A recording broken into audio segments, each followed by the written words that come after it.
Que Dieu nous bénisse et que le Seigneur nous garde dans le creux de ses mains. Nous sommes à notre école des disciples, que nous appelons l'étude biblique, mais l'école des disciples en Jésus-Christ. Alors, nous allons toujours dans le sens de ce que nous avons vu il y a une semaine. Nous avons parlé de comment tenir ferme et ce soir encore, nous parlons de être ferme face aux ruses du diable. Allons-y. Éphésiens chapitre 6, le verset 11 à 13. 1 Corinthiens chapitre 10, pour ceux qui prennent note. 1 Corinthiens chapitre 10, le verset 12 et 13. Nous lisons la parole de Dieu. Éphésiens chapitre 6. Éphésiens chapitre 6. Éphésiens chapitre 6. Un passage que nous connaissons très bien, qui nous aide et qui nous parle. Je lis la parole du Seigneur. Éphésiens chapitre 6, le verset 11. Lisons à partir du verset 10. Au reste, fortifiez-vous dans le Seigneur et par sa force puissante, revêtez-vous de toutes les armes de Dieu afin de pouvoir tenir ferme contre les ruses du diable. Amen. Afin de pouvoir tenir ferme contre les ruses du diable. Voilà ce que Dieu nous demande et c'est la responsabilité du chrétien né de nouveau. Veuillez vous asseoir. Alléluia. Bien-aimés, levons la tête s'il vous plaît. Et vous savez, nous l'avons dit que dans la marche chrétienne, il y a quelque chose que nous devons comprendre. Si le Seigneur, notre Seigneur par le Saint-Esprit, nous interpelle et nous invite à prendre garde, à veiller, c'est qu'il y a l'ennemi qui rôde autour de nous. L'apôtre le dira un peu plus loin dans son épître, il dit, veillez et priez. Prenez garde à vous-même, en d'autres termes, car votre quoi? Votre adversaire. Votre adversaire. C'est pourquoi je voudrais que toi-même tu prononces cela. Ton adversaire n'est pas ton père, ton adversaire n'est pas ta soeur, ton adversaire n'est pas ton mari. Sinon, le Saint-Esprit allait nous révéler cela par la bouche de l'apôtre. Mais il dit votre adversaire. Et il précise que cet adversaire-là n'est personne d'autre. Pourquoi? Parce que c'est pas un être humain. Ton adversaire n'est pas un homme. C'est pourquoi l'apôtre Paul dira aux Éphésiens, nous n'avons pas à lutter contre la chair et le sang. Notre adversaire n'est pas un homme. Ton adversaire n'est pas ton frère, n'est pas ta soeur, n'est pas ton mari, n'est pas ton père et ta mère. Ton adversaire peut s'incarner dans un être humain. Mais en vérité, ton véritable adversaire n'est pas celui en qui il s'est incarné, mais celui qui est incarné. Est-ce que quelqu'un me comprend? C'est pourquoi nous n'avons pas à lutter contre la chair. Un homme peut venir te dire des insanités. Un homme peut t'insulter, peut chercher à t'humilier. Ce n'est pas lui qui est ton adversaire. Est-ce que je me fais comprendre? C'est pourquoi le Seigneur Jésus dit, qu'est-ce qu'il dit?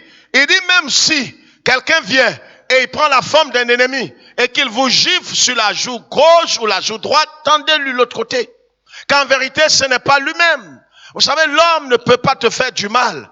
Mais celui qui est derrière l'homme pour te faire du mal, c'est celui-là qui est ton véritable ennemi. C'est pourquoi nous n'avons pas à prier pour tuer. Nous n'avons pas à dire, voici mon père est contre moi. C'est vrai, l'ennemi qui est le véritable et qui est l'unique, il peut utiliser ton père. Mais ton père t'aime. Je pensais que tu allais répondre. Certainement que tu es sous le contrôle de cette doctrine démoniaque. On a inculqué à certains que ta maman ne t'aime pas. Ta maman veut te tuer. Ta maman, c'est vrai, peut-être que l'ennemi a investi la pensée de ta maman au point où ta mère veut te tuer. Mais ta mère t'aime. Aujourd'hui, plusieurs sont sous le contrôle, sont devenus esclaves du diable et ils ont des forteresses. La Bible appelle ça des forteresses. C'est-à-dire leur esprit a été conditionné. Là où ils sont, ils ne voient que les sorciers. Vous savez, si vous vivez dans l'esprit et dans la pensée, dans cette mentalité de sorcier, à un certain moment, vous êtes détruit à l'intérieur de vous. Je vous dis la vérité. Vous allez voir tout le monde en sorcier. Les sorciers existent. Ils sont mauvais, ils sont méchants, ils détruisent. Mais ils n'ont aucun pouvoir, écoutez-moi très bien avec les deux oreilles, ils n'ont aucun pouvoir de destruction sur les enfants de Dieu. Ils peuvent t'attaquer 1000 fois, mais ils ne pourront pas te nuire.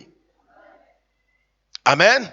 Donc voilà ce que nous dit la parole du Seigneur. Il dit que nous devons tenir ferme. Donc la responsabilité du chrétien, c'est de résister.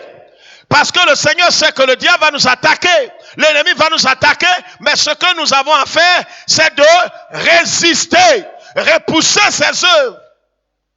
Sinon le combat lui-même, qui mène le combat, le Seigneur l'Éternel. Amen. Et ce soir, je voudrais que nous voyions des points importants. 1 Corinthiens chapitre 10. 1 Corinthiens chapitre 10. Prenez note de toutes ces choses. 1 Corinthiens chapitre 10.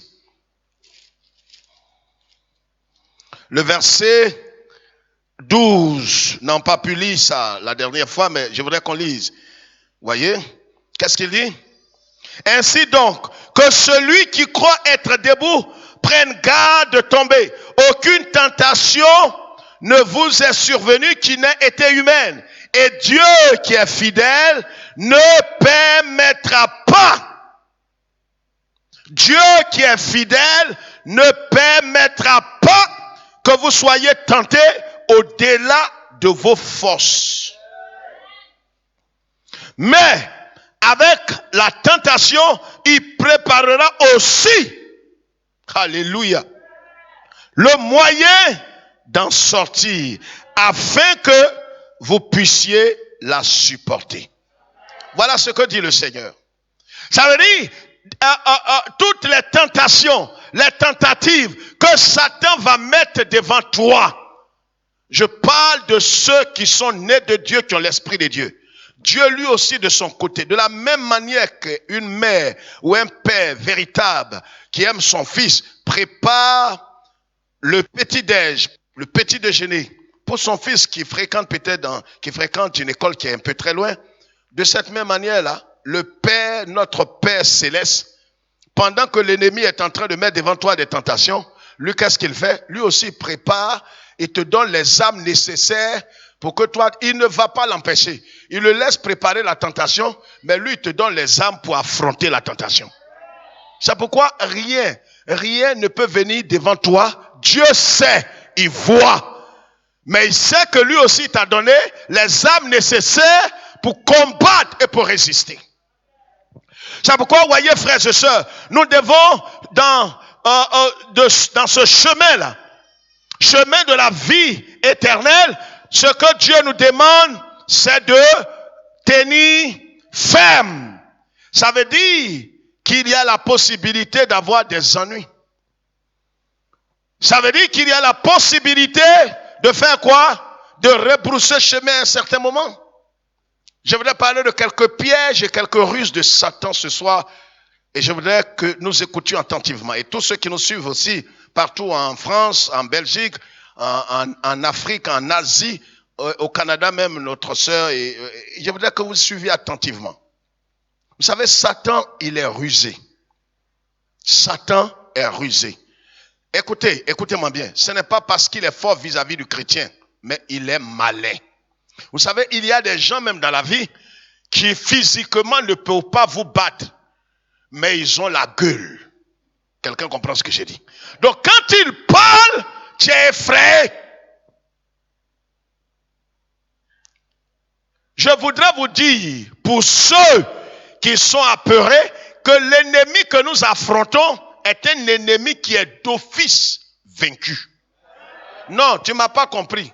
Tu m'as pas, je suis certain. Parce que vous voyez, l'attitude de plusieurs frise le ridicule.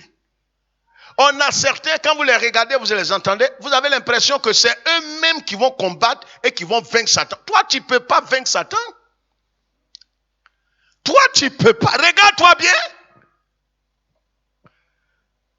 Donc, les églises évangéliques sont remplies. On est rentré dans des combats spirituels. D'accord, le combat spirituel existe et le combat de la foi aussi existe. Mais en même temps, ce que nous devons savoir, c'est que toi, tu ne peux pas vaincre Satan. Qu'est-ce que nos parents faisaient par le passé pendant les fêtes? Qu'est-ce qu'ils faisaient? Quand il y avait, par exemple, des poulets ou des pintades, qu'est-ce qu'ils faisaient? Le père lui fait que faire quoi? Il tue le poulet, et la responsabilité des enfants, c'était de faire quoi? De quoi? De nettoyer. C'est la même scène que nous vivons avec Jésus. Satan là, Jésus l'a terrassé. Je sais, regarde, la densité de ton amène même est en relation avec ce que tu as comme forteresse dans ta pensée. Tu dis, pasteur, il ne faut pas dire ça. Satan qui frappe mal comme ça, qui tue là, lui là, il est vaincu. On ne dirait pas. Non, la Bible dit, Jésus dit qu'il a été vaincu. Pas qu'il sera vaincu, mais il a été vaincu. Amen. Donc nous combattons, je vais vous dire, donc qu'est-ce qu'il fait alors? Il est vaincu, mais il est actif. Vous savez, il y a des gens, vous savez, à l'école, je prends des exemples terre à terre, et à l'école primaire, vous voyez, vous faites des histoires, des palabres, tout ça étant. Souvent, même celui qui est frappé, là, il est couché, hein, mais il t'insulte toujours. Il parle à quelqu'un. Ils l'ont frappé, il pleure, mais il t'insulte. Tu peux rien contre moi. Tu peux rien contre moi. Tu crois que quoi? Tu crois que parce que je suis tombé, mais tu ne m'as pas frappé. Tu ne m'as pas frappé. C'est l'attitude de Satan. Et si toi, tu veux écouter ces dires-là, toi-même, tu vas commencer à pleurer parce qu'il est couché, mais il te lance des défis. Il te dit, si je me lève, tu vas me connaître aujourd'hui. Peut-être tu vas me tuer même. Satan, c'est un bandit. Il ne s'avoue pas vaincu. Or, il est vaincu. Mais le chrétien, la Bible dit, mon peuple périt par manque de connaissance.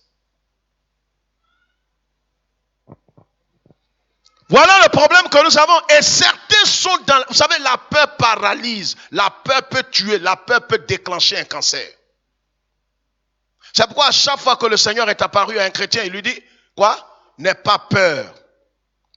Que la paix soit avec vous. À chaque fois que le Seigneur est apparu à un homme. La peur peut te tuer. La peur fait échouer.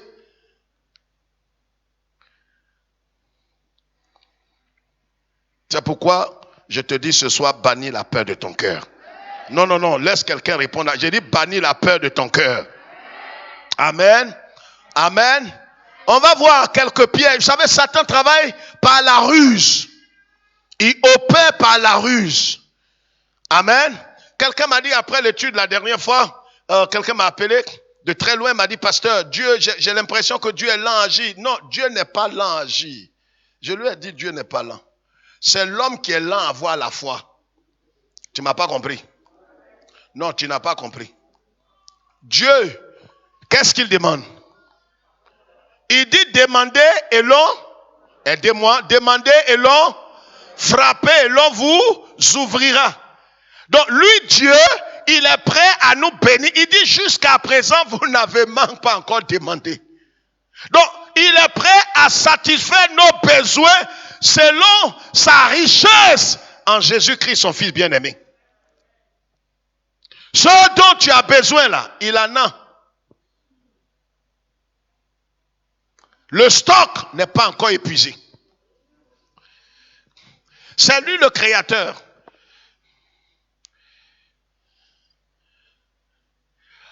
Donc quand tu as besoin de quelque chose, il a la capacité de te donner ça. Le problème est que, c'est pourquoi, regardez ici frère, regardez. Ouais, à chaque fois que le Seigneur reprend des gens, qu'est-ce qu'il dit? Homme de... C'est tout. C'est pas non, pourquoi vous n'êtes pas venu? Il dit homme de... Quand Pierre, vous avez compris le message le dimanche passé, si Pierre s'est enfoncé, il s'est noyé. Quand le Seigneur, il dit, ah Seigneur, sauve-moi. Le Seigneur l'a saisi par la main, l'a fait rentrer dans la barque. En même temps, le Seigneur lui demande pourquoi. D'abord, il a repris, il lui a dit, homme de peu de foi. Et puis, il lui demande pourquoi. Ah. Normalement, ce n'est pas une question qu'on pose à quelqu'un pour nous les humains. Pierre a vu les vagues. Il a vu les flots s'attaquer à la barque. Donc, vous voyez, nous avons des arguments pour ne pas tenir ferme, pour ne pas résister. On dira, Seigneur, si je lâche prise, il faut voir, c'était dur. Je n'avais plus rien à mettre sous la dent.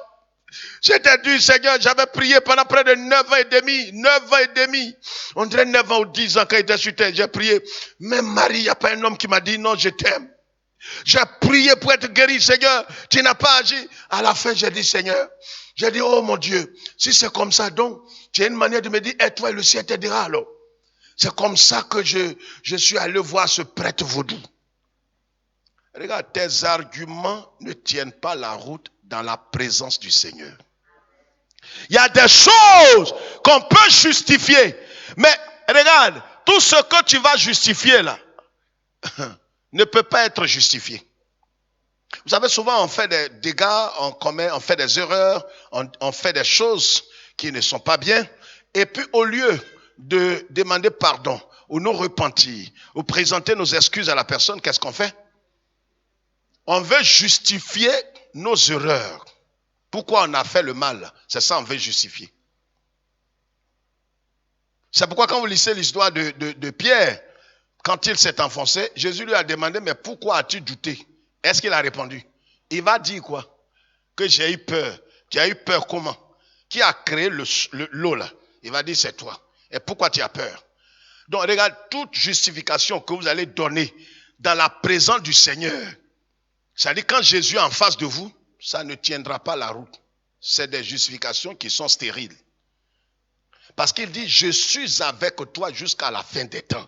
Pourquoi n'as-tu pas fait confiance au Seigneur?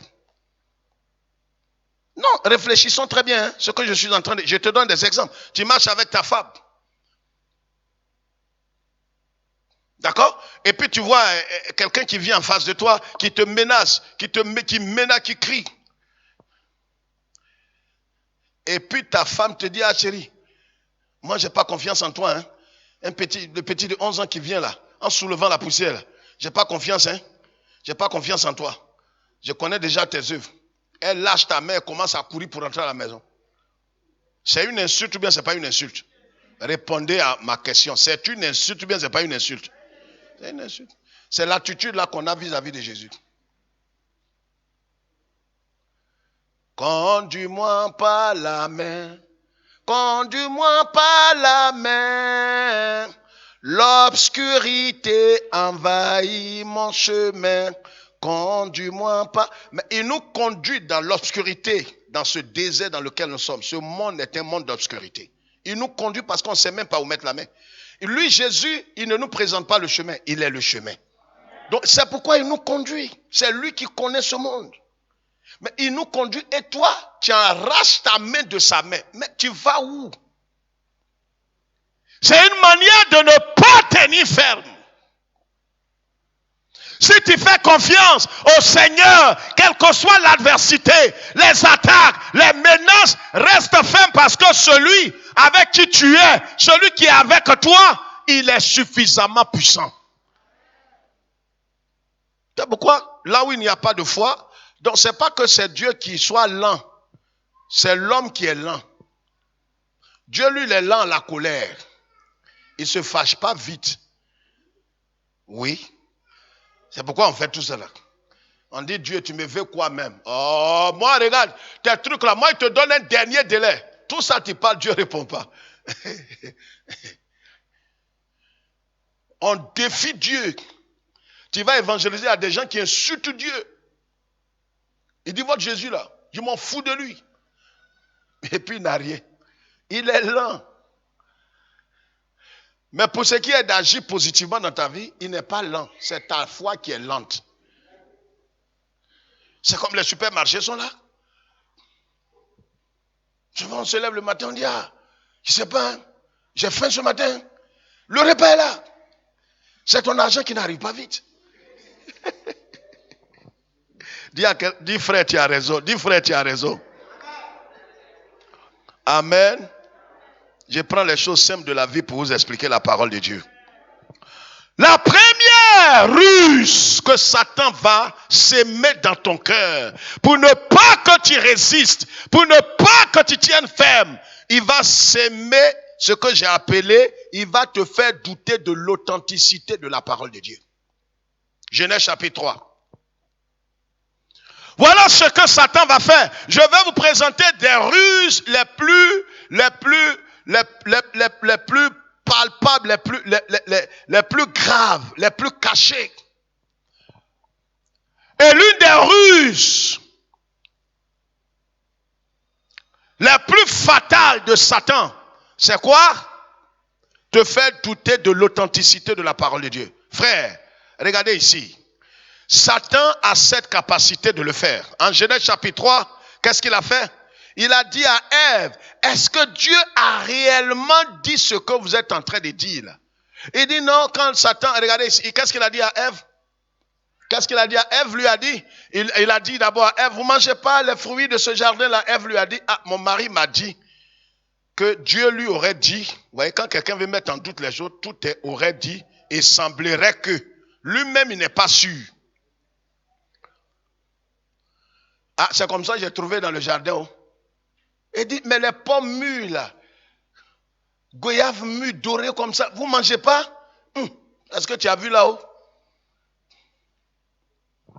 J'ai dit, toi tu es une soeur comme ça, bien, tu es chrétien, tu n'as même pas un petit copain.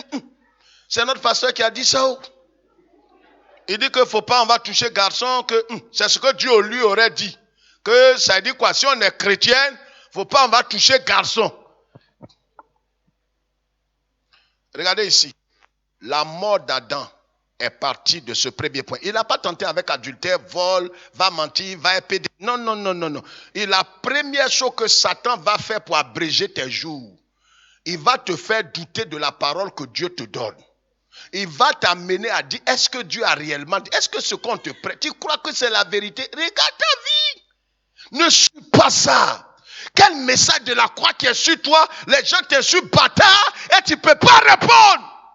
Réponds un jour, ne sois pas mouton. Tu dis, c'est vrai. Hein? Parce que depuis 2 ans, quand les gens me disent bâtard, je ne réponds pas. Mais trop, c'est trop. La croix, là, je vais te poser tôt ou tard. Je vais te poser la croix. C'est ta mort. Commence à avertir tes parents de chercher ton cercueil. Je parle à quelqu'un ce soir. Le diable, il fait ça à tout le monde. Te faire douter de l'authenticité. Il va te faire croire que la parole de Dieu là n'est pas vraie. Ce que tu entends n'est pas vrai. Oh, la Bible dit au commencement était la parole était avec Dieu et la parole était Dieu. En elle se trouve la vie. Et cette vie-là est la lumière de ceux qui ont cru. Cette vie-là, c'est elle qui nous éclaire. Mais si tu ne crois pas à l'authenticité, tu ne crois pas que la parole que tu entends est vraie et vient de Dieu lui-même, et que la parole là c'est Dieu lui-même, mais tu n'as plus de vie, tu es mort fini. Tu es mort fini. Quand le diable, et qu'est-ce qu'il fait? Pourquoi? Parce que Adam et sa femme étaient en train de tenir ferme.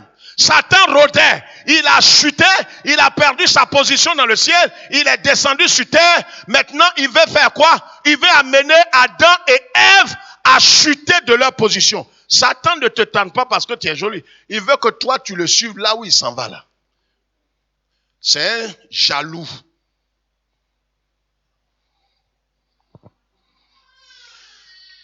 Mais si tu n'as pas l'esprit éclairé, qu'est-ce que tu vas dire?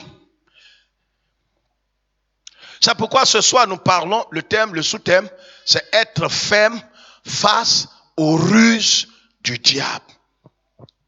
Être ferme.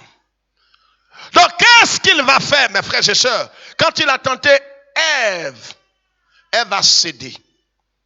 Ève n'a pas résisté. Ce que Dieu nous demande, c'est de résister aux tentations, de résister aux ruses, de résister à tout ce que Satan est en train de nous proposer. Amen. Mais si on ne résiste pas, c'est simplement parce qu'on ne croit pas à la véracité de ce que Dieu dit. On ne croit même pas aux conséquences de ce que Dieu nous ordonne. C'est la première chose. C'est la première chose, frères et sœurs. Donc, Ève n'a pas cru à la parole de Dieu. Elle a perdu la foi. Parce que dès l'instant où vous ne croyez pas à l'authenticité et la véracité de la parole de Dieu, vous perdez la foi. Or, celui qui n'a plus la foi n'est plus agréable aussi à qui? À Dieu. Car sans la foi, nul n'est agréable à Dieu. Donc, ce que Satan cherche, c'est de vous amener à vous arracher la foi. Les gens disent souvent, non, il veut me prendre mon salut, il veut attaquer ma santé. C'est ce que Satan fait, je vous l'ai déjà dit, Satan, c'est pas d'abord ta santé qui le préoccupe. Même pas tes finances. Même pas ton argent ou ta maison ou ta beauté. C'est pas ce qui préoccupe. Satan peut attaquer ces choses comme un tremplin, comme un moyen. Parce qu'en attaquant ta santé, ce qu'il vise, ce n'est pas ta santé en tant que telle. Mais c'est pour que tu sois découragé de Dieu et que tu perdes la foi. Ce que Satan veut arracher chez toi, c'est même pas ton argent. Et quand j'entends des chrétiens réagir, je me demande s'ils lisent la Bible là correctement. C'est pourquoi l'apôtre parle du combat de la foi. Il dit, j'ai combattu le bon combat, j'ai achevé la course, j'ai gardé pas l'argent, pas l'or, mais j'ai gardé la foi. Donc l'objet de toutes les attaques que tu subis en rêve, tu vois les cercueils, tu vois les dragons, tu vois des attaques, la persécution, on t'attaque, on fait tout ce que Satan fait là. Il cherche une seule chose. Ta foi. Si tu lui donnes ça, il ne viendra plus t'attaquer. Il ne viendra plus. C'est pourquoi quand quelqu'un n'est plus dans le Seigneur, on dit il a perdu là. Il n'est plus dans la foi. Il est dans l'église. Il est encore évangélique. Mais il n'est plus dans la foi. Donc, dès l'instant où tu n'es plus dans... C'est pourquoi, regardez ici. Satan ne poursuit pas les païens. Il y a des attaques, les cercueils, les quoi tu vois en rêve. Les attaques, les tentations, tout ce que tu vois, les femmes, les quoi. Satan, il y a des païens, ils ne voient pas ça. Tout ce que tu subis là. Tu vas demander peut-être à un de tes camarades de classe, ou bien à un de tes collègues, à un de tes amis, est-ce que, je ne sais pas quoi. Je ne sais pas si tu es attaqué comme moi. Je ne sais pas ces temps-ci. Je vois les grands-parents qui sont morts. Ils me tendent la main, ils disent, viens à nous, viens à nous. Je dis, mais c'est quoi ça? Vous voulez m'amener où? Vous voulez m'amener où? Ton camarade là, quand tu dis ça là, il rit. Il ne sait même pas de quoi tu parles. Il dit, mais à l'église, c'est vous qui allez à l'église, non? Vous priez, non? Quand vous attaquez Satan là, vous avez vu maintenant. Satan qui est là, il ne faut pas jouer à lui. Hein? Lui-même, il commence à t'effrayer. Dis frère, pourquoi ça se passe comme ça? Mais regardez, quand les chasseurs vont à la chasse, les gibiers qui sont vivants là, ce sont ces gibiers qui poursuivent. Il a tué 2 agoutis avec un rat. Il les poursuit plus. Pourquoi il va s'asseoir là? Il poursuit ceux qui sont encore vivants. Parce qu'il veut les gagner et il veut les mettre dans son sac. C'est pour ça qu'il ne peut pas réveiller l'esprit des païens. Non, ils sont tranquilles. Regarde, honnêtement, quand tu étais païen maudit, qui était sur le chemin pour l'enfer, il y a des attaques que tu ne connaissais pas. Même quand tu n'étais pas converti et puis tu venais à l'église, il y a des choses que tu te demandes quand les frères ou bien les soeurs disent, ah, je suis attaqué ces derniers temps, je ne sais pas quoi. Je suis attaqué jusqu'à, je ne sais même pas ce qui se passe dans ma vie. Tu riais. Maintenant où tu es converti, tu es rentré dans le corps du Christ, Tu te demandes, mais c'est comme ça se passe? Je parle à quelqu'un. Tu comprends les réalités du combat spirituel. Parce que toi, tu n'es plus du camp de Satan. Donc Satan aussi ne veut pas te lâcher parce qu'il veut te ramener. C'est ce qu'il a fait avec qui? Les enfants d'Israël. Quand ils sont sortis de la captivité de 430 ans et qu'il leur a dit, allez-y. C'est l'étape, c'est l'image de la conversion. Sorti de l'Égypte, c'est le monde. Pharaon est Satan. On s'échappe de sa main, mais regardez ce qu'il fait. Il nous poursuit toujours. Parce qu'il veut te ramener en Égypte. Il veut te ramener. Donc tout ce qu'il peut faire pour te ramener, c'est ce qu'il verra. La première chose, c'est de te dire la parole de Dieu. Tu vas tomber sur des gens qui vont... C'est pourquoi regardez ceux qui discutent. Non, un chrétien normal peut prendre 10 femmes. Montrez-moi dans la Bible ici. Montrez-moi dans la Bible où Dieu dit de ne pas prendre 10 femmes. Montrez-moi. C'est des antécrits, des maudits. C'est des démons qui ont revêtu le corps humain. Et ce que vous ne comprenez pas, les mal affermis parmi nous, les gens disent, ah, il y a du monde, hein? Il y a du monde, hein? Tu n'es pas aveuglé quand même. J'espère que tu n'es pas aveugle. 9 femmes. Tu as envie de prendre 9 femmes. Va prendre!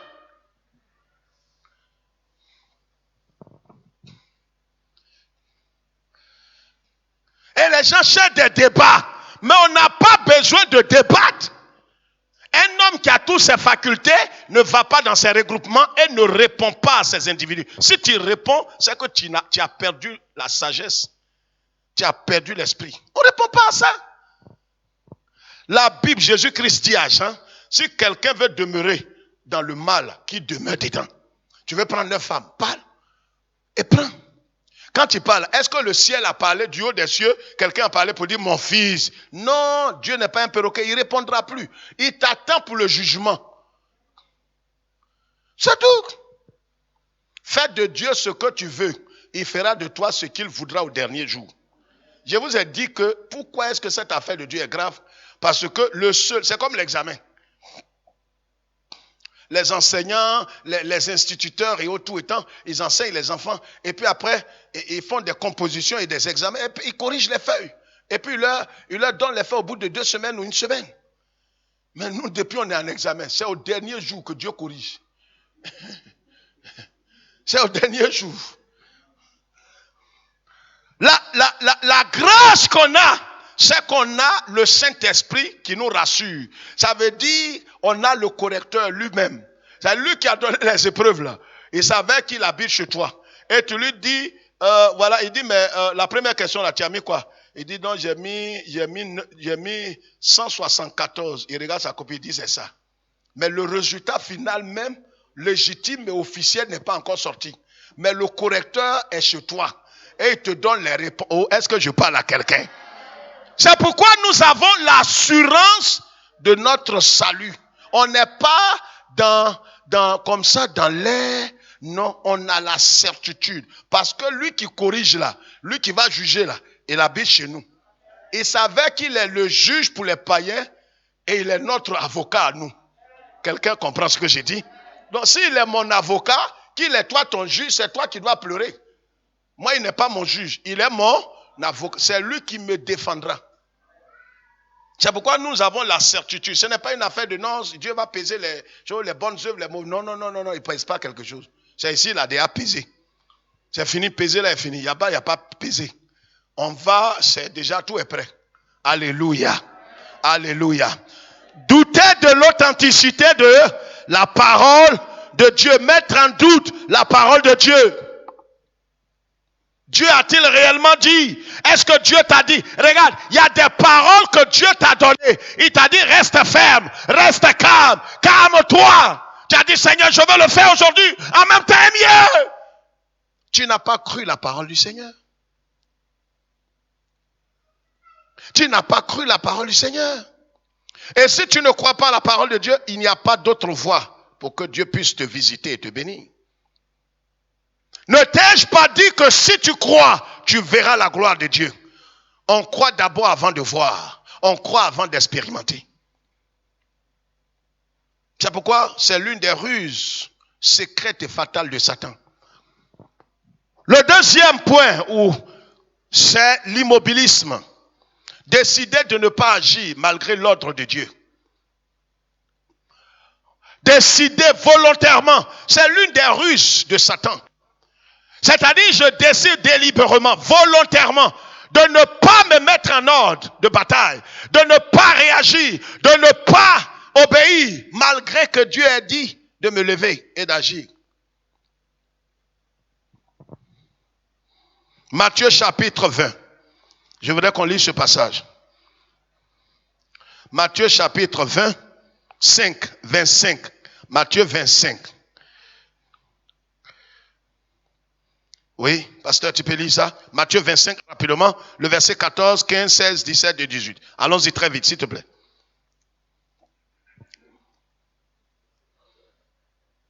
Il en sera comme d'un homme qui, partant pour un voyage, appela ses serviteurs et leur remit ses biens.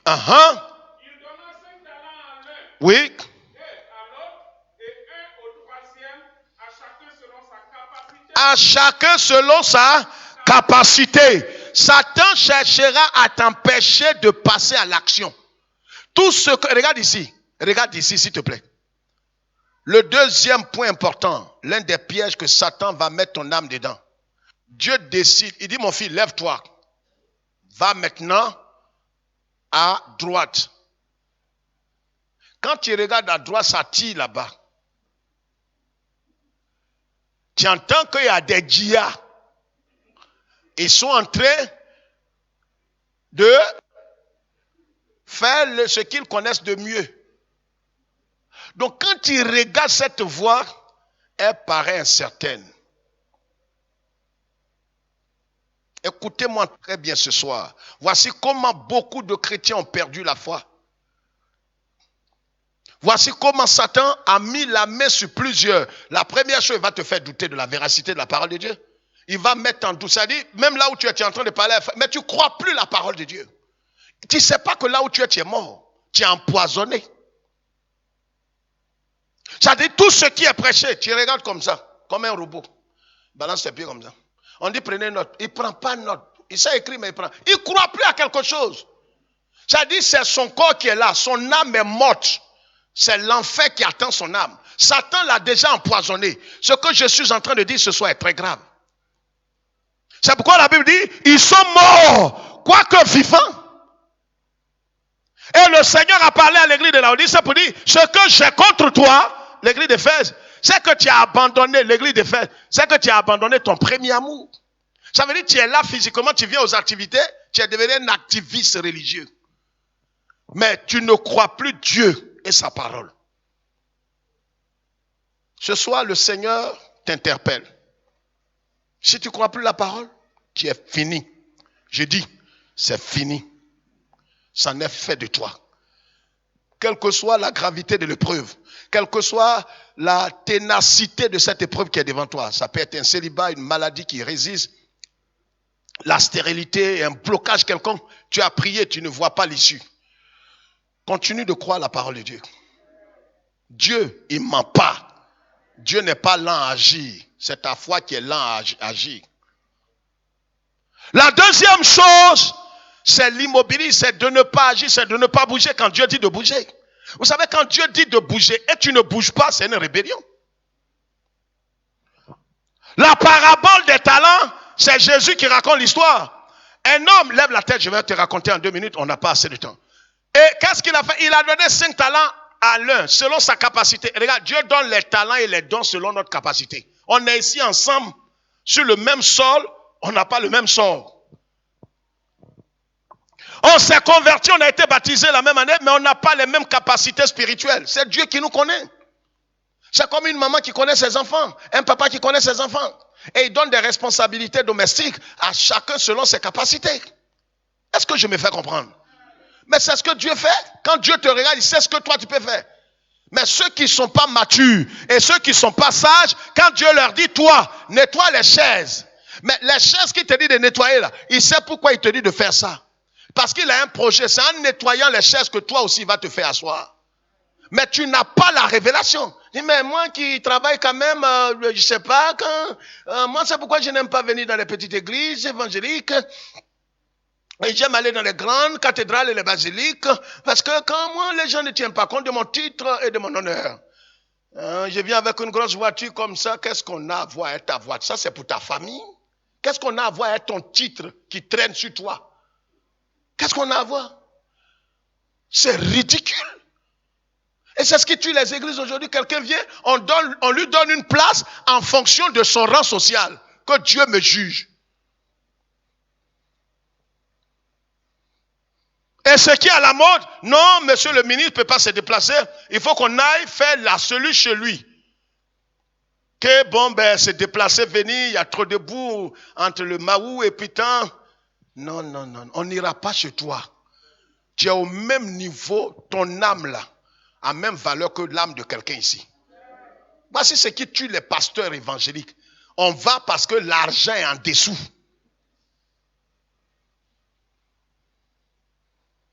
Ceux qui suivaient Jésus, Matthieu là, vous savez qui il était? Matthieu là, même Matthieu là. Il était quoi? Quelqu'un qui travaille aux impôts et il laisse ça, il suit Jésus dans le désert et il mange maïs non cuit. Mais c'est parce qu'il a compris l'évangile. Les gens viennent ici, ils mettent leur titre en valeur. Bon, moi, je ne sais pas si pasteur, on vous a dit exactement ce que j'ai fait. Je suis le directeur adjoint, vraiment de là où on vole beaucoup. Et je suis le neveu direct du cousin de l'oncle de tonton. Mais c'est votre famille, allez manger. C'est votre temps qui est arrivé, allez manger. Mangez, vous allez vomir un matin. Mangez, c'est votre temps qui est arrivé. Il y a des gens comme vous qui ont mangé avant. Aujourd'hui, ils ont faim. Donc, c'est votre temps de manger qui est arrivé. Prenez votre manger là pour aller en famille. Ici, quand on arrive ici, c'est ce qui est arrivé. Washington est allé à l'église et les gens sont venus, ils disent, ils ont dit au portier, au protocole là, protocole, on veut voir le président. On a besoin de lui urgemment pour signer un papier à la Maison Blanche. Le protocole était serein. Il dit, protocole, c'est à toi on parle. Il dit, il n'y a pas de président ici. Il dit, mais il est fou ou bien quoi? Voilà le président qui est assis là-bas. On voit le président. Il n'y a pas de président ici. Voici ce qui a fait tomber la plupart des pasteurs évangéliques en Afrique. On privilégie le président de la République. Mais le président là, c'est pour lui et sa femme et ses enfants. Tu viens ici, tu t'assois comme tout le monde. On ne va pas créer les fauteuils rouges là, c'est pour les pasteurs.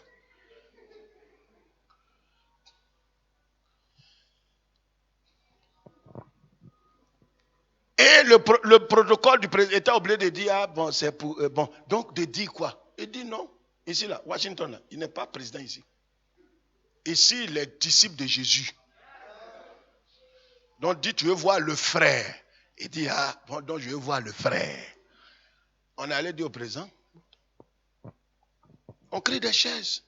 Le PCA de temps, il s'assoit dedans. Le tantan, il vient ici. On a amené un colonel au Seigneur ici. On lui a dit, tu vas balayer le temple. Le frère qu'il a amené, qu'on a amené au Seigneur, il dit, révérend, c'est un colonel. J'ai dit, j'ai bien compris, mais c'est pourquoi on dit, il n'a qu'à balayer le temple. C'est son travail ici. Il est nommé serviteur. Colonel, là, ça c'est au dehors là-bas. Et si tu es un serviteur, c'est pourquoi il ne faut pas dire, non, jusque-là, je suis venu, bon, j'ai pris les mardis, vendredis, les gens ne considèrent pas mon titre. Va loin. Ton titre n'a pas de valeur ici. Ici, là, on est tous esclaves de Yeshua. Amen. Les trois messieurs, là, il a donné 5 talents à l'un, 2 talents et 1 talent. Celui qui a reçu 5 talents, automatiquement, sans que le maître ne lui parle, il s'est levé, il a bougé. Il est allé faire fructifier ça. Alléluia. Je dis alléluia. Il a fait fructifier les 5 talents. Il a eu 10. Celui qui en avait reçu 2 a fait fructifier, il a reçu 4. Celui qui a reçu 1 talent, il n'a pas bougé. Il n'a pas bougé. Frère, quand Dieu parle et que tu ne veux pas bouger, tu es en train de condamner ta vie. Il a fait avec les apôtres. Acte Actes chapitre 1, le verset 8. Il a dit, vous recevrez le Saint-Esprit survenant sur vous et vous serez mes disciples partout, éparpillés partout. Vous allez bouger. Bougez et faites bouger ceux qui ne veulent pas bouger. Le Saint-Esprit te fait bouger, t'amène à témoigner, t'amène à rendre témoignage de ce que Christ a fait dans ton cœur. Comment il t'a levé des ténèbres pour la lumière. Comment il t'a arraché de la puissance de Satan et t'a conduit à Jésus-Christ. Tu ne peux pas ne pas témoigner. Tu ne peux pas ne pas rendre témoignage et gloire à Jésus-Christ. C'est pourquoi si quelqu'un est converti qui n'a pas de fils spirituel, doutez de sa foi. Lui là, c'est un païen masqué. Quand le maître est revenu, il dit, venez rendre compte.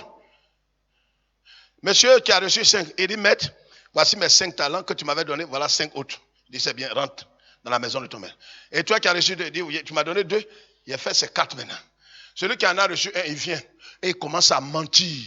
Il dit, maître, je sais que toi, tu vois, tu moissonnes là où tu n'as pas semé. Voilà des mensonges. Il y a des gens qui aiment les gloires comme ça. Quand quelqu'un veut mentir, il commence à te donner des gloires humaines.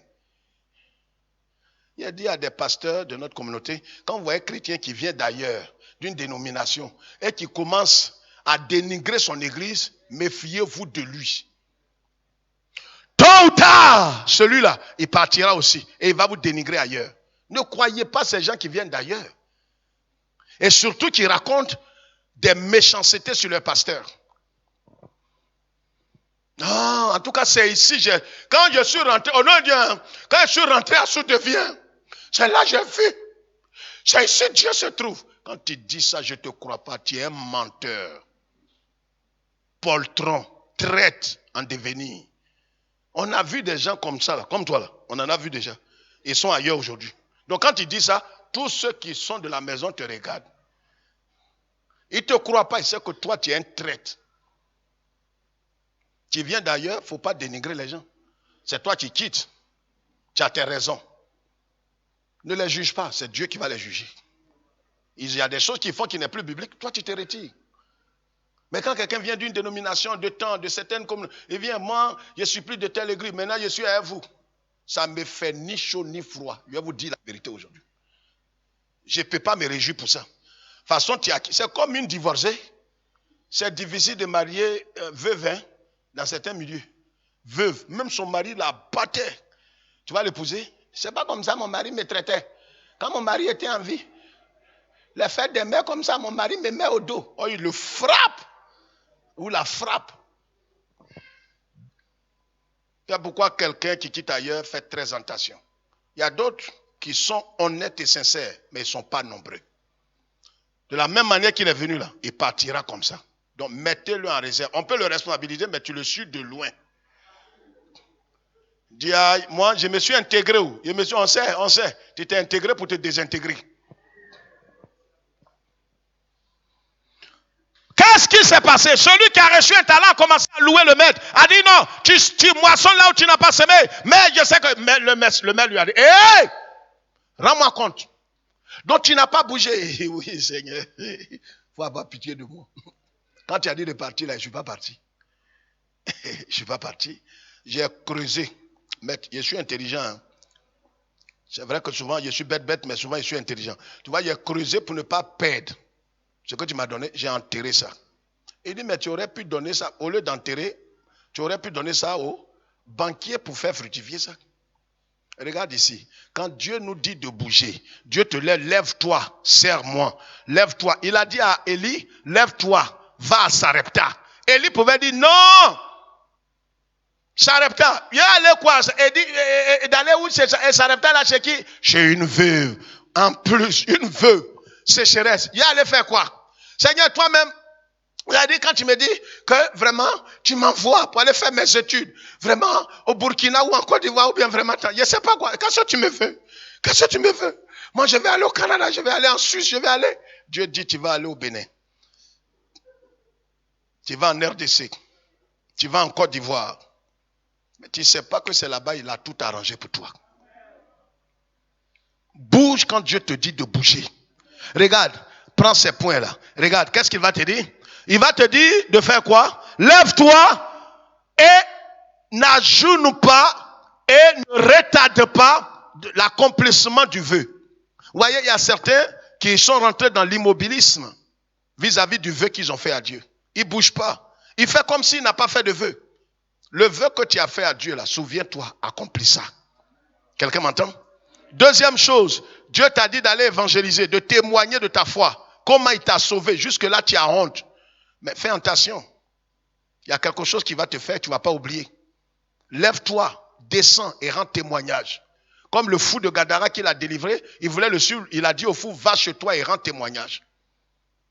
D'accord? Ceux qui t'ont connu dans le quartier où tu habitais, dans ta famille, dans ton service, ils sont mieux placés pour apprécier ce que Jésus est capable de faire. Et si tu restes là sans bouger, pendant que le Seigneur te dit de bouger, c'est la ruse de Satan. Il va mettre la peur, la timidité dans ton cœur pour ne pas que tu bouges. Lève-toi. Le troisième petit point, dans ce deuxième point-là, c'est te lever pour aller réparer un tort. De pardonner. Il dit, lève-toi, va vers la personne que tu as offensée. La personne qui t'a offensé, et puis tu le hais aujourd'hui, tu ne veux plus le voir. Va vers lui et dis-lui, je te pardonne. Ou bien je te demande pardon. Pour aller réparer un tort. Peut-être tu ne fais que remettre. C'est lui qui a tort, pasteur. Je ne peux pas, je ne sais pas quoi, au nom de Dieu, hein, je ne peux pas, je peux porter ma croix. Mais dis que quelqu'un qui m'a humilié publiquement dans le quartier m'a traité de pute de temps, de voleur, je ne peux pas aller vers lui encore. Non, je ne peux pas. Mais Dieu t'attend. Dieu lui t'attend. C'est ça l'immobilisme. Satan il glisse des choses dans ton cœur, il ne bouge pas. Tu vas trop te faire. Non, tu as été humilié publiquement dans le quartier. Regarde comment il t'a humilié. Tu vas retourner encore vers lui pour lui dire, je te pardonne. Va vers lui et dis-lui ouvertement. Oui, c'est vrai, tu m'as fait du tort. Mais du fond du cœur, je te pardonne. Je prie que Dieu te bénisse. Dieu attend ce geste. Mais tu dis, tu ne bouges pas. Pour aller évangéliser, tu dis, tu ne bouges pas. Pour aller accomplir le vœu que tu as fait à Dieu, tu dis, tu ne bouges pas. Tu es en train de courir un danger. Voilà ce que Satan fait. Voyez, la deuxième ruse, c'est de te faire quoi? De t'amener à ne pas bouger. Regardez, les disciples, les apôtres, Jésus leur a dit, vous allez recevoir le Saint-Esprit, vous allez être mes témoins partout. Quand ils ont reçu l'onction et le Saint-Esprit, ils ont parlé en langue. Le feu était sur leur tête. Rakatabo Baba Saka Yandala, Alléluia Jacques. Tu vois, je sens la puissance dans mon corps, je ne sais pas quoi. Le feu m'envahit partout là. Hein. Ils étaient ensemble, ils parlent la langue, chacun parle le matin, l'autre parle le soir, l'après-midi, Makatarabo Sokotoro. Le Seigneur dit, j'ai envoyé l'esprit là sur vous pour que vous bougez. Vous ne voulez pas bouger? Donc, Acte chapitre 1, verset 8 dit, vous recevrez et vous allez partir. Comme ils n'ont pas voulu faire ça, Dieu va les faire faire Acte chapitre 8, verset 1. Dieu là, il t'aime tellement que ce que tu ne veux pas faire, comme il sait que ton bonheur est là-bas, il va te faire faire ça indépendamment de ta volonté. Je parle à quelqu'un. Donc, l'immobilisme, qui est l'une des ruses de Satan, Dieu, par sa main forte, va te délivrer.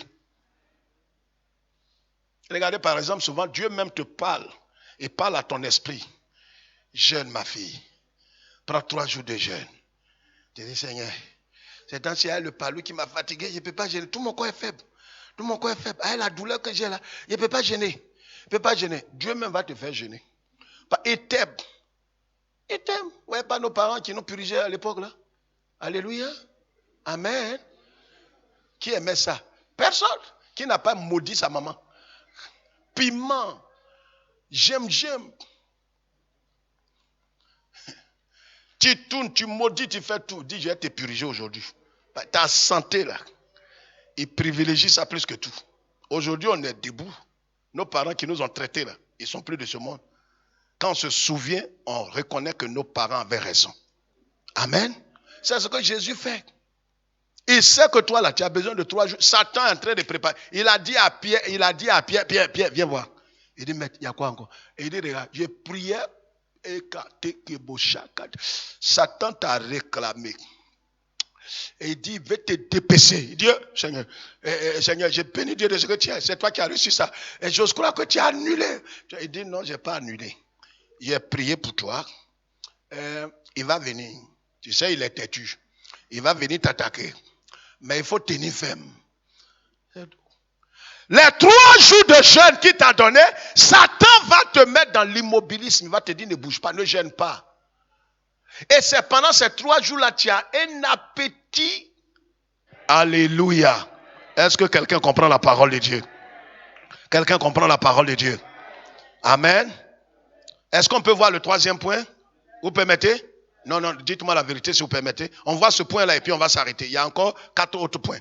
On va voir. Le 3e point, la 3e ruse de Satan, c'est il va te pousser à prendre des décisions de façon active sans Dieu.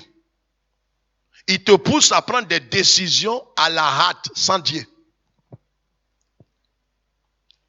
Oh, regarde, tes soeurs sont en train de se marier. Voici quelqu'un qui te demande la main. Accepte. Satan te pousse. Dieu te dirige. Satan t'oppresse. Voyez, beaucoup se sont jetés dans certaines choses sacrées avec la pression. Voyez, tout ce que Satan fait avec pression. Il fait avec, ça dit, regardez, il y a des choses comme ça. Regardez même les anarcheurs. Ou bien, il te dit non, donne ton numéro, fais vite, inscris maintenant, fais vite, faut payer, fais ça vite. Tu n'as pas dit, mais je vais aller, toi, lis quoi, tes camarades sont en train de gagner actuellement ça là, quand tu mises, tu as donné, tu dis, je ne comprends pas. Il dit non. Dis frère, comment tu sais ça? Je suis allé à la banque. Et on m'a parlé d'investissement. Banque, hein, c'est pas dans placement d'argent. Banque. Et ils ont dit, on payait des... Vous connaissez ça, non? Hein? Comment? Des quoi? Non, on payait des actions. Des actions, au bout de 5 ans, vous avez ceci, cela et tout ça étant. Je suis allé, l'un des responsables de la banque, de cette banque africaine-là, m'a expliqué, non, pasteur, vous pouvez faire, vous pouvez... Ils m'ont donné un papier.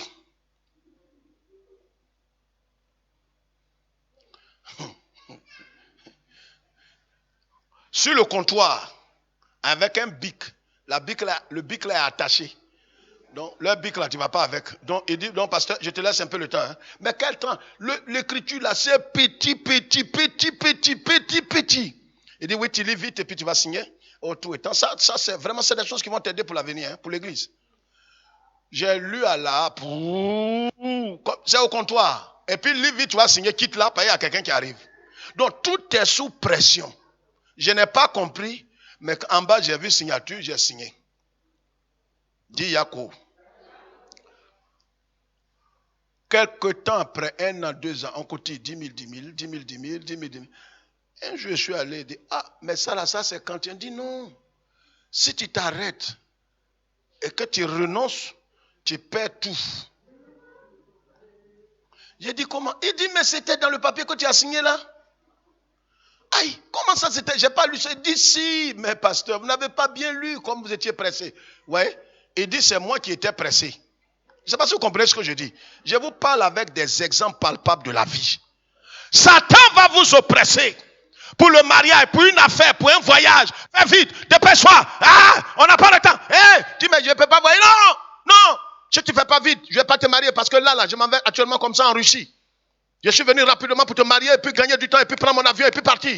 Je dis, donc on fait le mariage. Je dis, mais et tes parents, laisse mes parents. Je suis venu pour qu'on se marie à 4. Et que rapidement, parce que tu ne me connais pas, mais moi je te connais. Tu vois, nous sommes des enfants de Dieu, on ne doit pas jouer avec ça. Parce que je n'ai pas le temps. Tu acceptes tes maris, c'est après qu'il enlève le masque. Et voilà comment des sœurs sincères, honnêtes, craignant le Seigneur, mais qui ont pris des décisions à la hâte sans Dieu. Tout ce qui se fait de façon active nous conduit souvent dans l'erreur. Akab,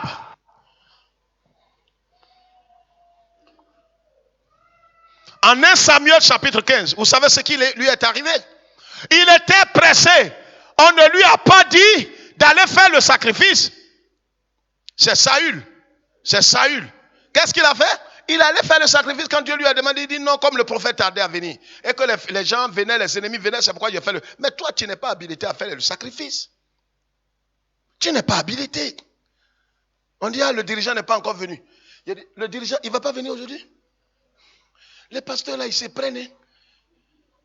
Bon, écoutez, groupe musical, mettez-vous en place. On dit, frère, qu'est-ce que tu vas dire? Je vais conduire la prière. On se rencontre ici, mais vous ne me connaissez pas bien. C'est bien, va conduire la prière. Et il vient conduire prière, il raconte des idioties. On va tuer nos ennemis. Ah, c'est quelle doctrine tu enlèves là? On va éventrer. Prenez vos mains comme ça, comme machette, on va éventrer. Arrêtez, tombez sur lui. Frappez-le physiquement. C'est un djihadiste spirituel, un infiltré. C'est un opposant.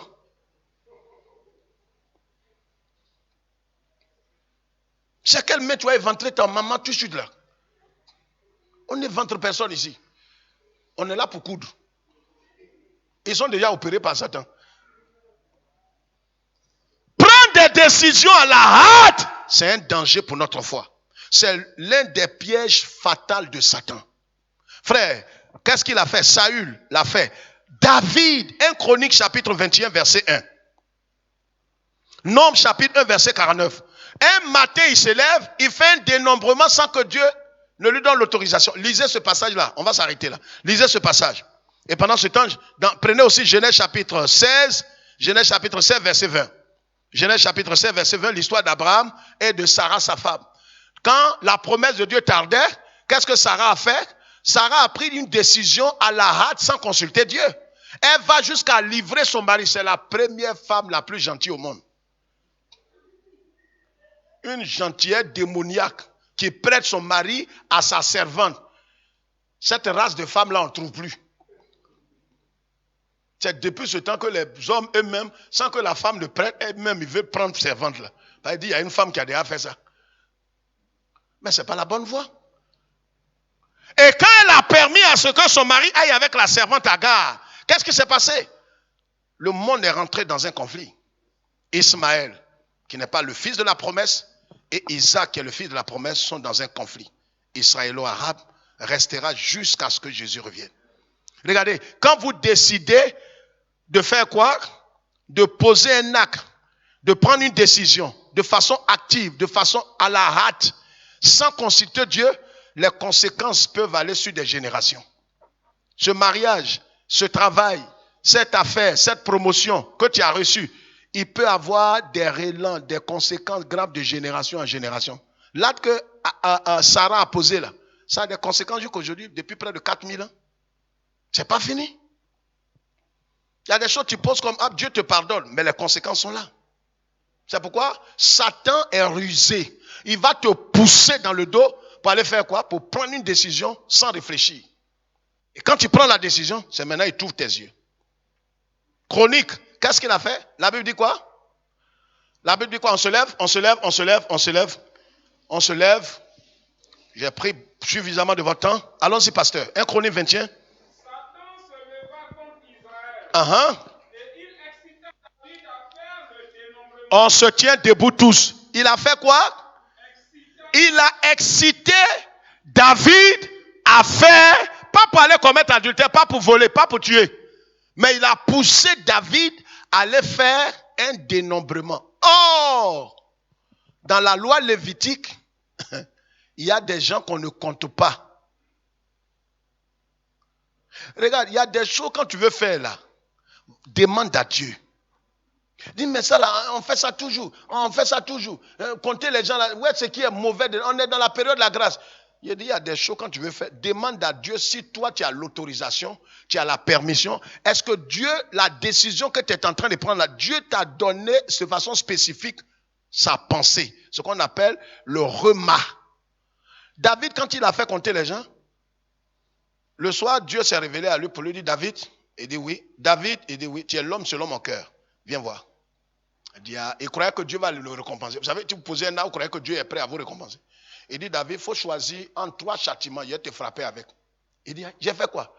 Les gens que tu as comptés, c'est sous l'autorité de qui tu les as comptés. Aïe, mais c'est pour compter les gens pour qu'on soit Dieu aussi. Je comprends pourquoi les gens te quittent vite là. Compter l'homme comme ça, 1, 2, 3, 4, du coup on a 52. Ça fait quoi? Et dit David, j'ai dit, voilà 3 fléaux. Choisis un, il va te frapper. Je tue toute ta famille, ou bien des ennemis vont venir t'envahir, te tenir esclave, ou bien tu choisis. Je ne discute pas avec toi. Dieu qui a dit à David, tu es mon bon petit. Mais quand tu poses un acte, sans réfléchir, les conséquences t'attendent. Nous verrons la suite de ce message le mardi prochain. Les pièges que Satan pose, les ruses de Satan pour détruire ta foi. Ce qu'il cherche, ce n'est ni ton argent, ni ta santé, ni tes finances, ni ton voyage. Ce qu'il cherche, c'est de détruire ta foi pour que tu ne sois plus agréable à Dieu. Lèvons les mains. Que ton nom soit béni, Seigneur. Que ton nom soit sanctifié. Nous avons entendu ta parole, Seigneur. Nous te prions, par le Saint-Esprit, donne-nous la sagesse et l'intelligence de nous ressaisir, de nous repentir par-dessus tout et de te laisser toute la latitude de nous conduire dans le droit chemin, afin de nous arracher des pièges de Satan, car Satan est rusé et nous a conduits, et pendant qu'il nous conduisait dans ces pièges, nous avons cru que nous étions encore dans la volonté parfaite de Dieu. Aide-nous à sortir de ces pièges pour ta gloire, au nom de Jésus-Christ. Amen. Que Dieu nous bénisse.